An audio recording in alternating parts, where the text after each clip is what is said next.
Black Estate, Our Interest, Our Voice podcast, where you can hear real conversations on real topics about real issues affecting our community, get real views and real advice from real professionals about real estate and business. Good afternoon, and thank you for coming. This is another episode of the Black Estate, Our Interest, Our Voice podcast. And today we have a very special guest. Her name is Isis Harris with Everyday Grind. She is originally from Portland, Oregon, and has started an amazing movement here within the construction industry. And we're here today just to find out a little bit more about what she's doing and also this amazing event that she has coming up that the Black Estate is one of the proud sponsors of. So Isis, everybody meet Isis. Hello. Can you tell me a little bit about your business and what your inspiration was for it and basically what you do? Absolutely. So I have a branded apparel company, and it is largely workwear. As far as the high-vis colors that are involved in the brand. Mm-hmm. And this came about a year ago when I actually launched the business. And my inspiration came from my career in the construction industry and knowing that, you know, the high-vis actually helps individuals to stand out and be seen on the work site, you know, so it has a safety factor to it. But there is also the threes instead of E's in the everyday. Mm-hmm. That is paying homage to my three sons and giving some respect to not only how I grind, but who I grind for. Right. Awesome. Now, what is it that you do in the construction industry? I'm a journeyman electrician. Wow. Yes, licensed in both Oregon and Washington now. That's awesome. You don't meet too many women journeyman electricians, especially many Black women journey electricians. Definitely rare. It is definitely rare.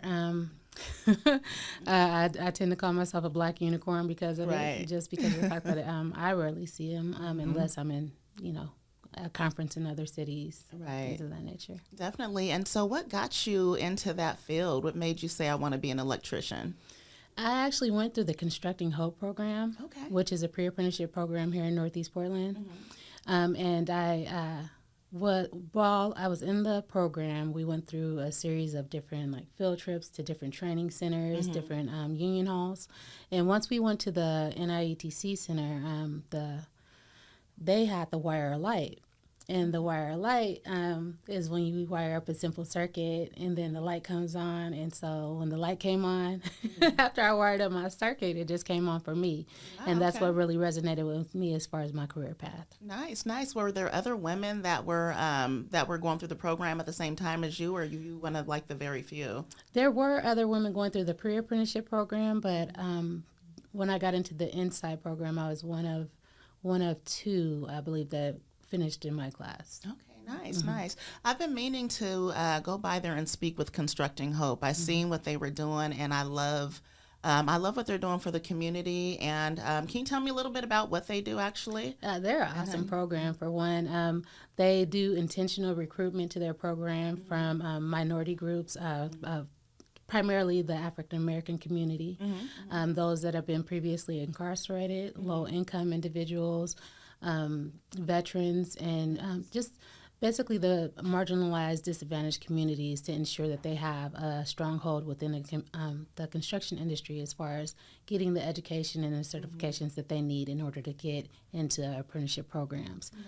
Yes, they do some great work. That's awesome. I can't wait to meet with the founders of Constructing Hope because it's so needed to be able to help people that are getting out of situations that, were incarcerated and trying to get back on their feet and needing skills to be able to really create a decent living for themselves and their families. Absolutely. It's a 9 to 10 week program, and Patricia Daniels is a director over there. And I'm sure she'd love to talk to you. Good to know. I can't wait to reach out to her.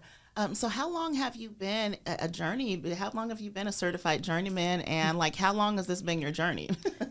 Well, the actual apprenticeship itself was a 5-year apprenticeship, but during the course of it, I did have to go on a maternity leave. I have a 3-year-old son. It was adorable, by the way. I've seen pictures of him. Thank you very much. And so it took me 6 years to finish the apprenticeship because of the maternity leave. And I actually just received my licensing in December of 2021. Congratulations. Thank you. You know, I seen when you received that, and I've been watching you along your journey, and we've kind of been, journeying on our separate paths, but around the same amount of time. Like I've been a realtor now for 6 years and just kind of graduated up into principal broker status. And that is dope in itself. That's so amazing. Thank you. But amazing. I remember us going kind of through the studying at the same time when you were working on your stuff and I was working on mine. Right. And so it's, it's so inspiring to see everything that you've done and that you've accomplished. We kind of have a similar background. I went through some things when I was younger that ended up being on my adult record, a Measure 11. And when I came home, because I did, I'll tell y'all a little bit about that later, but I was in a situation, I'll share it another time. But when I came from that situation, I went into welding and I was a certified MIG and TIG welder. And I actually did that for some years. And I loved it. Yes. I mean, you were already dope, but that is just like, just completes the picture. Like, okay. Thank you. Absolutely. Yeah. But it was a really unique field to be in. It wasn't something that I ever thought that I would be in. You know what I mean? The opportunity presented itself. I was actually working at a daycare at an alternative school. And I guess they were short on staff one day, and the owner came and asked me if I wanted to go on a business shadow with them or a job shadow to this welding company. And it was just me and a bunch of like younger teenage boys. And I was like, sure, I'll go. And they were asking the boys, which one of you guys want to sit down and try a weld? And all the guys were acting shy. So I was like, I'll do it, Yeah. And I got on there, and the guy that was training us was like, wow, you're pretty good. Would you like to come back for training? And I looked at the owner of the company that I was working for, and she was like, you know what, girl, this is good money. So if they want you to come back, I would do it. So I went from working in a daycare to welding. Absolutely. And I actually loved being in it. I was I was one of the only Black women that I knew of on any job site that was welding. And so it was very white male dominated. And when the recession hit, a lot of the women got pushed out. They were hiring more men that needed those positions. And so, so like when I seen you going into the electrician field, I was like, look at her go. And I just seen you advancing, and you've created a whole business from it, which I think is just it's really dope to see your journey. Yeah, one thing about construction and construction related fields is that there's not a lot of Black women. You're not going to see a lot of Black women in any trade. And one of the things about the clothing brand as well that aligns with that is the fact that we don't have the opportunity to not be visible. We don't have the opportunity to not stand out. When we walk into the room, everybody is going to notice. Exactly. So it's kind of another way to just embrace that. Embrace the fact that, I'm here. I'm not going anywhere. So you might as well embracing it. I'm here to stay. Exactly. So just standing out, blending out boldly. So can you tell me about the journeyman position that you're in? What opportunities does that get you? And what would you tell other women that were considering going into that same field of work? Well, the journeyman status is, it's a license. So I can take that anywhere. Anywhere, right? Yeah, so even if you wanted to go off on your own one day and do private contracting, you'd be able to do that at some point. Yes, it puts you in position for that, but there's so many hours that have to be worked after you get your license for you to get your supervisor's license. But it definitely does put you in line for you to open your own electrical contracting business, which is, again, one of the things that I want to do. Awesome. Well, when you do, I'm going to be sending business your way. Yes, please. I'm looking forward to it. I'm looking forward to it. So the everyday grind was started in order to get the seed money together for me to be able to open my electrical contracting business. Nice. So there's a couple different purposes for the company, and that's why it's my baby. It's my baby, and I'm really trying to cultivate it. But as far as the journeyman status, it means that you've completed so many hours of training, so many on-the-job hours, and that you can basically go and man a job by yourself, not necessarily as a contractor, but that you can work alone in whatever in whatever situation that you're in. It opens up opportunities for you to be able to travel to work. So if work were to slow down here, I could take my license and take it wherever. To any other city or state you wanted to. Yeah, and another benefit to it is that being a union electrician, regardless of which contractor I work for, my benefits and my pay always stay the same. Okay, nice. So they have to pay you whatever, wage that is set for the union. Exactly. Nice. Exactly. So it gives you that that stability in that sense as well. And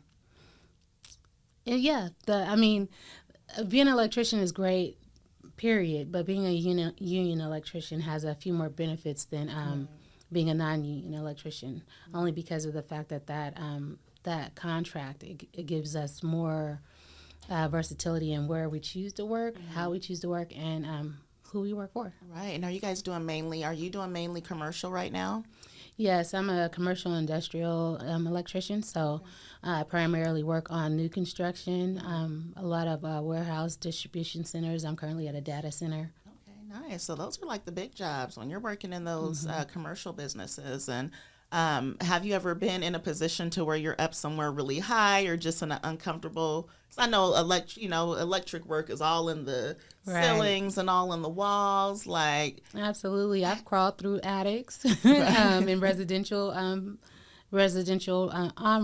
jobs, and I've also been on say maybe the 17th floor of a high rise where before it had walls. Right, which can be scary, right? Exactly. So, there's been a variety of different jobs that I've worked on and opportunities that I've had to learn different systems. So, I'm really grateful for that. But.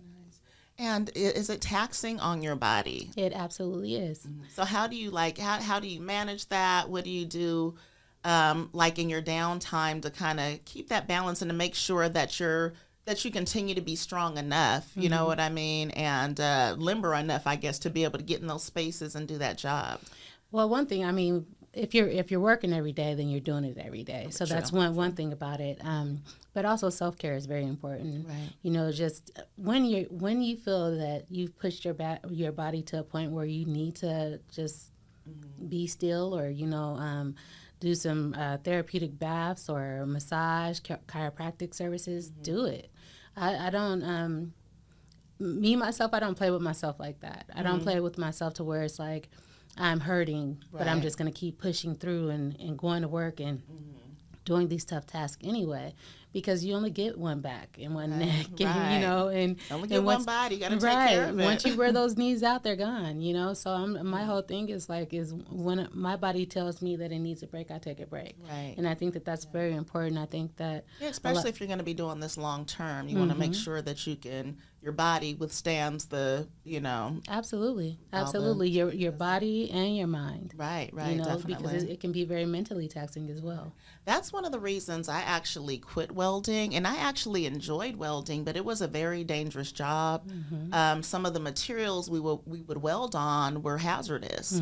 My last job had us welding on galvanized metal. We were building a steakhouse for a Disney cruise ship, and they didn't tell us. And some of the other departments was like, hey, that's galvanized metal. They don't even allow people to weld on that anymore. Right. But because the metal was cheap for the company, they didn't let the workers know that. Right.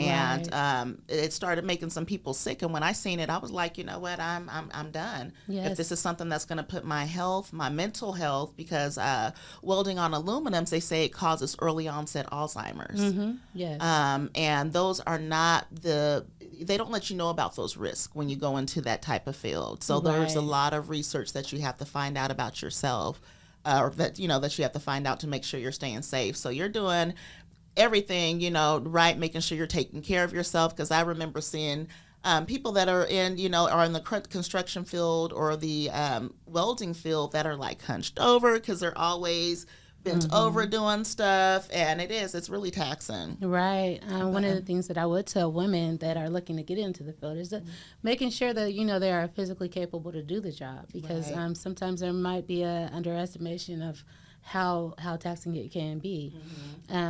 And then also, again, that mental aspect is very important. Your emotional health is very important, but also making sure that you have that support system at home. Right. Because one of the things that women, especially women with small children, realize is that daycare is very scarce for individuals who need to go to work or, be on their way to work at 5:30 in the morning. So construction is an early job. You got to be up early. Absolutely. So you got to make sure that you have the child care in place, your support system, because it's important for people around you to understand what it is you're trying to accomplish and what you're trying to achieve. That the fact that you might be having to go to bed 2 hours earlier than you used to before you had that job, or that you might have to be creating meals in bulk at the beginning of the week versus cooking meal every prepping. night. Absolutely. So there's a lot that I would say for women, but ultimately is really just research the field that you're going into. What does it take to do that job? And having a real talk with yourself as far as your capabilities to accomplish it. Right. And what resources are out there for women that are wanting to get into this field? Is Constructing Hope open for them, and are there other programs that will kind of usher women in and give them the training that they need if they're serious about getting in that field as an electrician? Yes, there are a number of different pre-apprenticeship programs and different supportive services for individuals looking to get into construction. So Constructing Hope is a co-ed program, so it accepts women and men. And generally it's going to be a more diverse program. There is also OTI, which is Oregon Trades Women, and that's for women only. There is the Urban League. They have a pre-apprenticeship program, POIC, and Youth Builders. Nice. And Youth Builders actually has a 2-part program where they work with kids that still need to either obtain their diploma or their GED, and then they have one for older individuals that have completed that milestone and are looking to get into the construction industry. Nice, and then they connect them with jobs that are available. That's yes, awesome. And a lot of it is I'll make sure I list those services, you guys, on the site and also on the podcast. So by the time you guys view it, you'll see the pop-up. Absolutely. So a lot of the programs don't pay, which could be a hardship for some individuals, and then some have stipends because it is like a attached strict to them. internship. Oh, yeah, but it's not long-term. I mean, it's 9 to 10 weeks. Most programs are 9 to 10 weeks. Okay. So people will want a budget before they go into those programs if they are programs that do not have a stipend attached to them. Okay, that's good to know. And how do you see the industry changing right now? Do you see more women coming into the industry and more Black people coming into the industry? That's always a concern of mine when I'm driving past different work sites and I really don't see too many of us on those sites.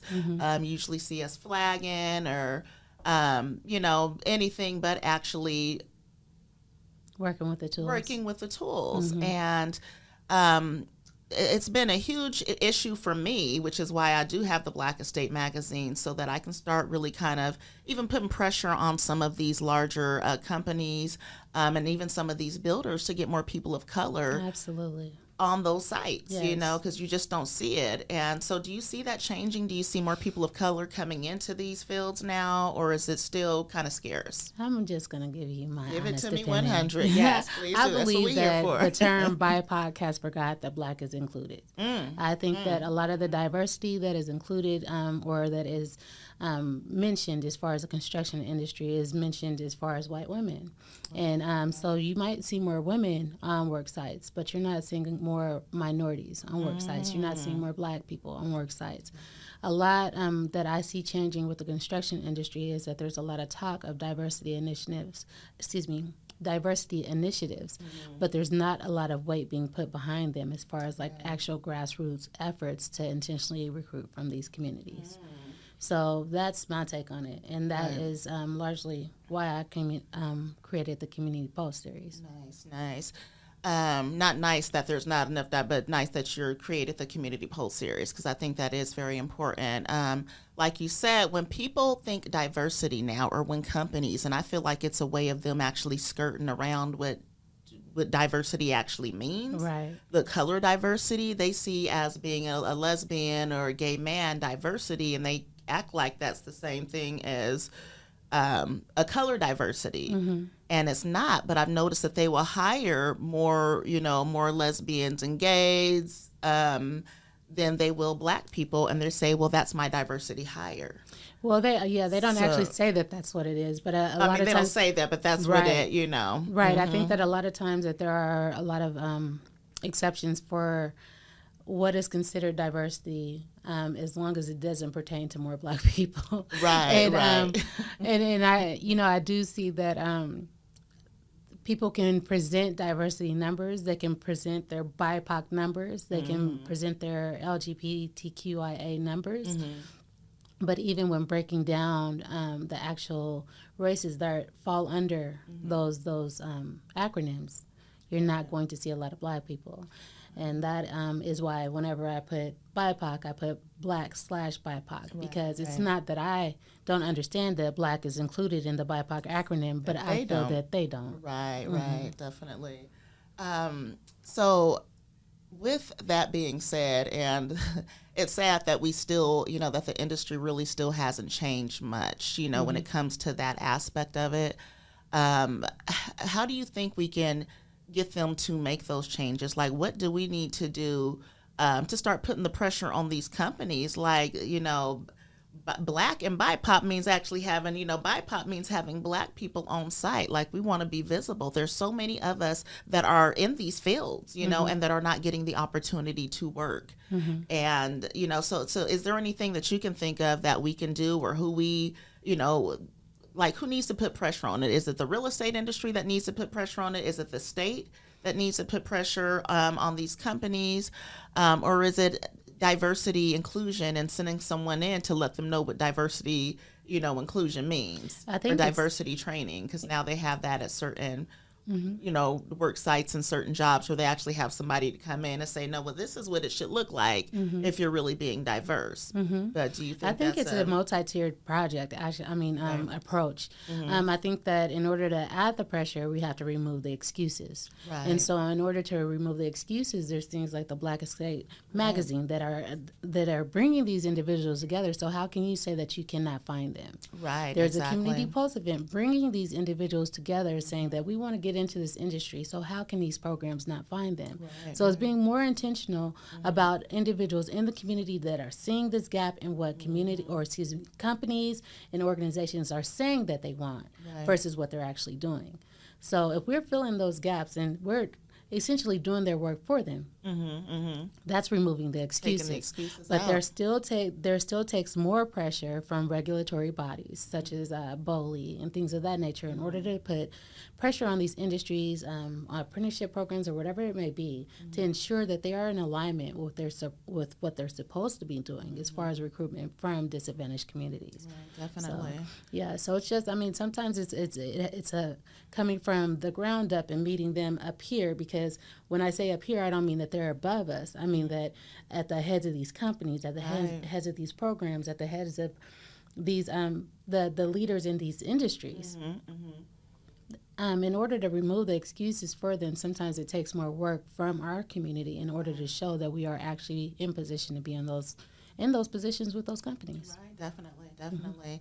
And that's one of my goals as a real estate broker, and now as a principal broker that works with a development company, to be able to refer people of Black people, construction and electricians, to now be able to get on those sites, and to recommend them and to know what companies to go to and to know where to find them. Because that's another thing, is knowing that's the huge excuse I hear. Even with trying to do the magazine, people are like, how are you going to do a Black real estate publication in Oregon when Black businesses are so hard to find? And they aren't hard to find, but you actually have to be actively looking for them and checking your resources, because you just gave me 4 resources that, I only knew about one. I think I've heard about the other, but, I didn't really know much about them. And now that I know that they're still active, now I can, when we start doing our search for hires on the building side, I can be like, let's check out these companies. They got a whole bunch of new recruits that are getting ready to graduate out the program that are going to need job placement, Absolutely. And so that's what I'm trying to do. And that's why I also wanted to be a part of your event that you're doing. So tell me about your event. I think this event is so amazing. I also seen that they're doing expungement and just all kinds. So tell me about it and tell the people about it. So the Community Post series is a 3-part series. It'll be taking place on August 20th, September 3rd, and September 24th. And that's 3 different locations, the first one being at the Salvation Army, the field next door. So the community post series came about. Is that the one on Killingsworth? It's actually on Emerson and Williams. Okay, is where the intersection, the first corner of the field starts. Okay, that's right. So between Roselawn and Emerson. Okay. So I created this this series largely because of hearing all the diversity initiatives in the construction industry about, what the intentions were as far as getting a more diverse workforce, as far as just these diversity initiatives that were working at a very high level, but not seeing the results of those initiatives in the field. Right, because I would hear so much about it, like they'd say things, on the news, you'd see a commercial, but then when you're actually looking at these work sites, it's like, where's the diversity? Right. Like nothing has changed. Right, absolutely, and bigger than just not even visually seeing it, we're talking about construction culture as well. How are we bringing that along? So with that being said, I felt that a grassroots effort was needed in order to actually put more pressure on the construction industry to actually put more behind their diversity initiatives than just words. Right. And not to say that there aren't some good programs out there or some good collaborative efforts going on in the construction industry, not to take away from those, but I'm just saying that I'm not seeing it in my community. Right. So I created this so that I could create a conduit for intentional recruitment within the BIPOC community for the construction industry by bringing together pre-apprenticeship programs, apprenticeship programs, construction contractors, and adjacent businesses so that they can look and they can see that these individuals want to work. Right. We want to work. We want good paying jobs. We want good benefits. We want to be able to fuel our dreams and take care of our families, So with this being said, these individuals that come to this event, they'll have access to workshops, hands-on workshops with the electricians and the carpenters. They'll have the expungement legal hub, which will help with determining eligibility for expungement for criminal and driving records. But they'll also have another prong, which will be for eviction expungement, which will take that off of people's records. And that's awesome because jobs now are looking at all of that. They've always looked at your criminal history. And if you're someone that made a mistake years ago, like I said, I got into some trouble years ago when I was actually 16, and that's when they were doing Measure 11. So, they charged me as an adult, and it really affected my whole life. Absolutely. It affected where I lived at. It affected what jobs I was eligible for before I went through Operation Clean Slate to work on to get my record expunged. I wouldn't be where I'm sitting at now had I not been able to get that done. You know what I mean? You. And it puts a lot of people in bad positions because if you can't get those jobs that you're going for and you have a family to feed, then people start going other ways, And they really, it's hard to kind of see a way out or to see your future when you're constantly being blocked at every road you turn. And they talk about rehabilitation and all this stuff, but they don't give you any of the tools once you come home. There was no job training. There's no steps to, so you really have to really be your best advocate. Look for them programs by yourself because it's hard. I raised 2 daughters pretty much on my own and had a record half of that time. And our living situation wasn't always the best. We were in low-income housing, having to get all the benefits because I couldn't get a job making over minimum wage because of my record. I hear you. And it was like I had the mindset, I had the go-getterness attitude. I was even putting myself through school, but they, the state, because the state wouldn't let up off of that, neither with these jobs, and it's another reason for them to discriminate against you and keep you at that low level. See, that's another commonality that we have because I was also in prison for Measure 11. Wow. I did 5 years, 10 months. I did 5.5. Yeah, and I was released in 2011. So I had many of those obstacles coming home.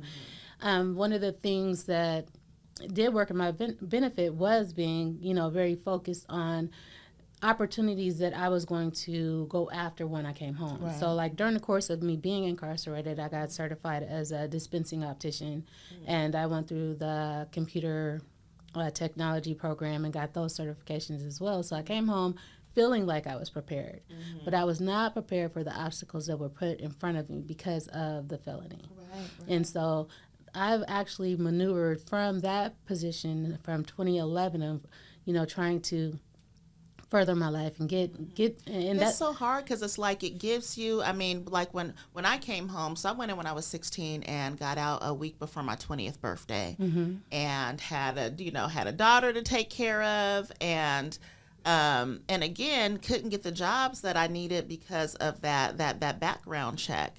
And there was really no resources out there to help me. I really had to kind of figure things out on my own, try to go through Operation Clean Slate, went through that program, and it didn't work. The DA, instead of him filing the paperwork, he filed it away, and then he retired. And so for some years, they were telling me, well, no news is good news, so you must be expunged, and it wasn't. And I didn't find out till probably about 3 years after that.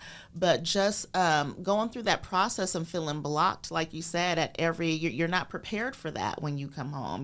Like nobody tells you this is what you're going to go through, and you may go through this for quite some time. You really have to fight your way up. I am still going through it because of the fact that I wasn't able to get an expungement.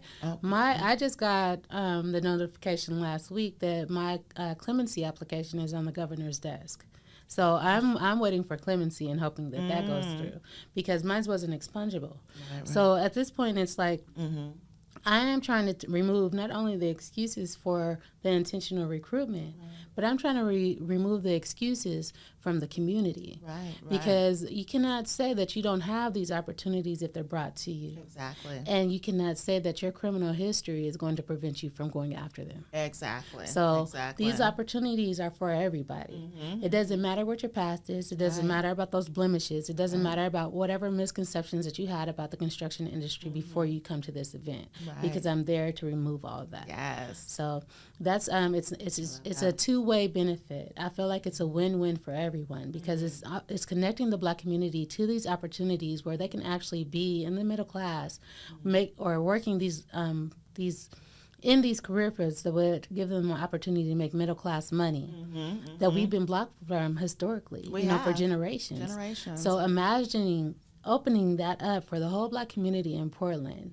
And even if just a third or even a fourth of the individual, oh my goodness, if they took this information and created generational wealth, a fourth of the individuals that just come to the event and started creating generational wealth and spreading that, to just give that opportunity because so many people.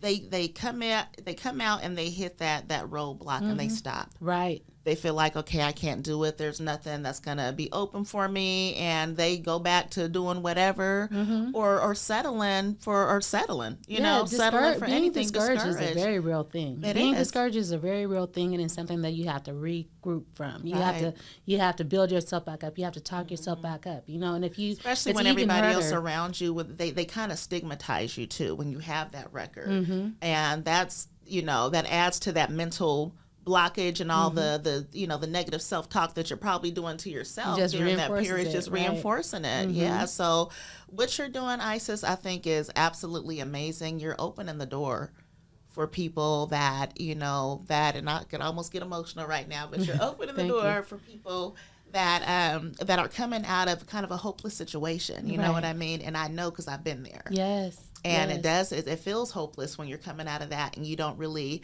there was no opportunities for me. I stumbled upon the welding situation and was able to get that despite my record. Because at some jobs, they're not really, they weren't really worried about my background in that particular position. And that is kind of what gave me a little bit of a leg up to at least make a decent income. At that time, it wasn't my dream job or what I wanted to do, but I was like, hey, I'm going to make this my dream job. Is paying decent. And but like I said, sometimes you have to settle. When you don't have options, you have to settle for what's given to you. Yes. And what you're doing is giving people options now, and taking away those excuses, like you said. Absolutely. I mean, imagine being in an abusive relationship and depending on this man to care for you or provide for you, and then being given the opportunity to care for yourself with no problems. Right. I mean, like, I won't say no problems. I won't say my life is problem free. But having the ability to make the choices of who I allow in my space and why is so empowering. To ensure that I can choosing your future. Absolutely. I mean, and one thing about the apprenticeship that I really liked is the fact that I could actually gauge where I would be at different points in my life looking forward, because the raises were set. You know, if you work so many hours, you're going to get this much pay. And you get about 5 different raises during the course of your apprenticeship. So I could say by the time I work that much, I'll be able to do this. I'll have this much coming in. I'll be able to make these moves and start planning for this. Without my career in the electrical industry, I may not have been able to open my clothing company. Right. But there's different things that people need to take into account. Some people are like, well, I don't want to work for the next 30 years, especially not in construction. Okay. What do you want to do? Right. Use this to be a stepping stone. Imagine having the money to fuel your dreams. You know, so it doesn't have to be a forever for everybody. Right. But why would you give up on 3 pension plans if you didn't have to? That you don't even have to pay.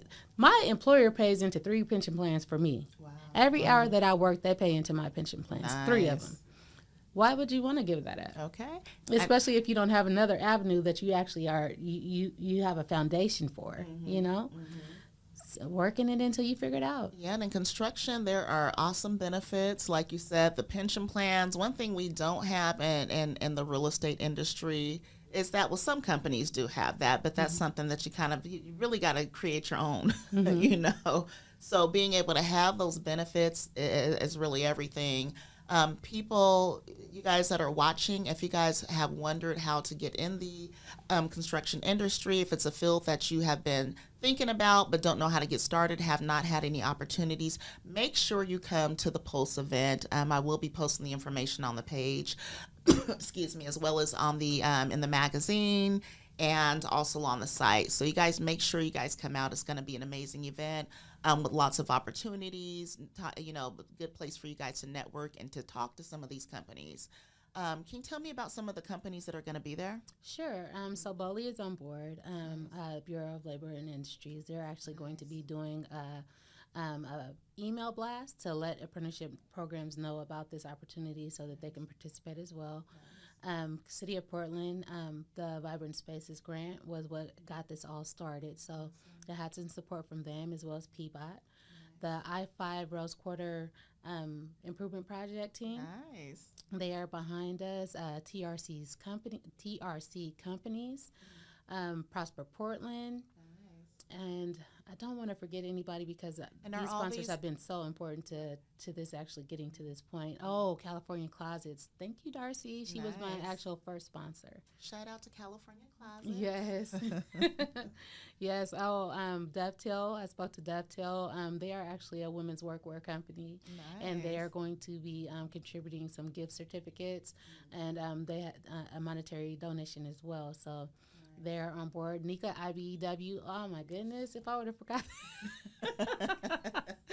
Yes, okay. So yeah, I actually was able to pick up a check from them today, and they are also providing the materials in order to do the electrical workshop with the wire lights. So the same workshop that brought me on and got me hooked is going to be the same workshop that we'll be able to do at the event. That's awesome. And look how things come full circle. Right? I know they have to be just so amazed by you and everything that you've created. Like there's people that get an opportunity and they they go into it, but they don't create another opportunity from that. And you've taken an opportunity and recreated an opportunity for everybody else. Right. You I know? think that it's kind of like an obligation that we have to share that information. You know, what is the use of just one of us being in a good situation where there's so many of us that are still suffering? Right. So if we can bring the information back and help 1 out of 10. I mean, I know that there won't be just like a floodgate of a floodgate that opens and individuals run through to the construction industry. I know that it might be a trickle,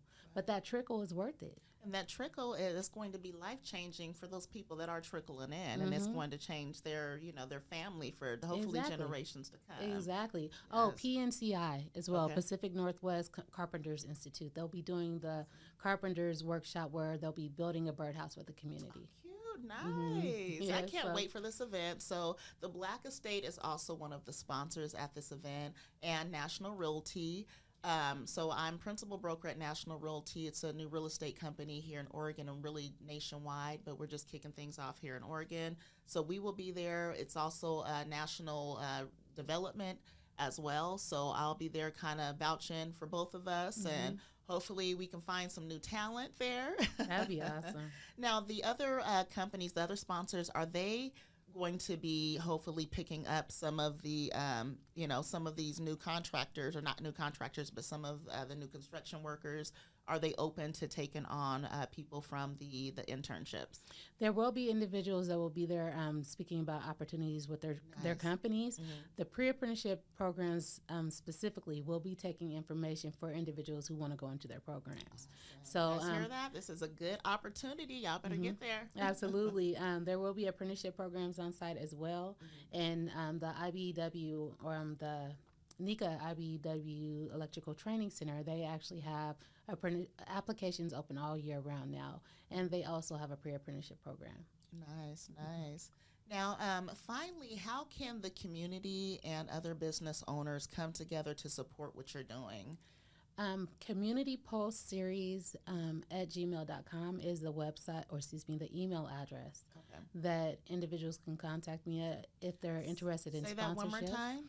Community Post Series at gmail.com. And that is the email address that they can contact me at if they're interested in sponsorship or volunteering at the events. Again, it is 3 events, so... Can you give us the dates again for those events and the location? Yeah, so the initial location will be on August 20th, and that will be at the Salvation Army Field between Emerson and Roseline on Williams. That will be from 11 to 5 on 8/20. The next location will be at the Charles Jordan Community Center in North Portland.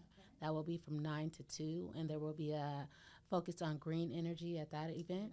Nice. Okay. And the last event will happen on the 24th of September, and that will happen at the East Portland Community Center. Nice. I love how you're hitting all the areas and giving people an opportunity to come out, because we're super spread out now. So absolutely. I wanted to go all the way to Gresham, but because there are city dollars behind the event, I can't go outside of the city limits. Right. So I got pretty close. Well, hopefully you guys out in Gresham hear this. This is an excellent opportunity. So y'all can drive over to make it to at least one of these events. Like she said, it's a 3-day event. So make sure you guys make it to at least one of the locations. The information and the resources you're going to get there will be priceless. So make sure you guys show up to the Post Series. Absolutely. There will be raffles as well. So raffles, and the food bring is your free. Kids out too. Right. The food is free to the community, and there will be a kids zone. So there will be, the bouncy houses, and I'm trying to get the face painting in place, but having a little difficulty. So right. If there's a volunteer face painter. Any volunteer face painters out there, come on. Yes.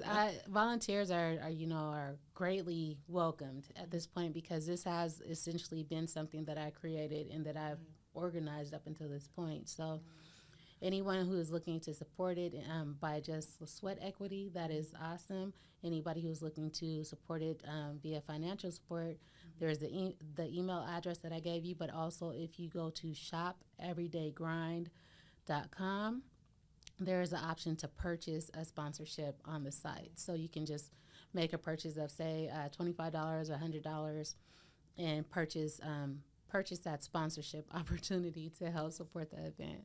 Awesome.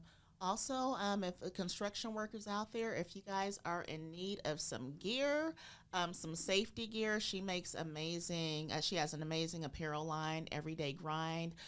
They're all neon colors, or how would you? Yeah, the majority are high-vis colors. High-vis colors to keep you safe out there. So make sure you guys support her by going to, what's your website again? shopeverydaygrind.com. shopeverydaygrind.com. You guys heard it here. in closing, I want to say thank you so much, Isis. I've been trying to get this interview with you for a while. Like I said, I've been watching you and watching your growth and watching your business grow, and have just been very inspired to see a Black woman taking that industry kind of by the horns and opening the doors up for your community and in the way that you're doing it. So I just want to say thank you for everything that you're doing for your community. Thank you for coming and spending time here with me today. I'm honored to be one of the sponsors for the event, and we'll see you guys on August 20th. Absolutely. At the Pulse I'll see you all series. there. So you guys come and check it out. This has been another Black Estate, Our Interest, Our Voice podcast with Isis with Everyday Grind. Thank you guys for coming. Have a good one. So join Tanisha, the real estate diva, licensed broker, and CEO of the Black Estate Mag at the Black Estate. Our Interest, Our Voice podcast for some real conversation.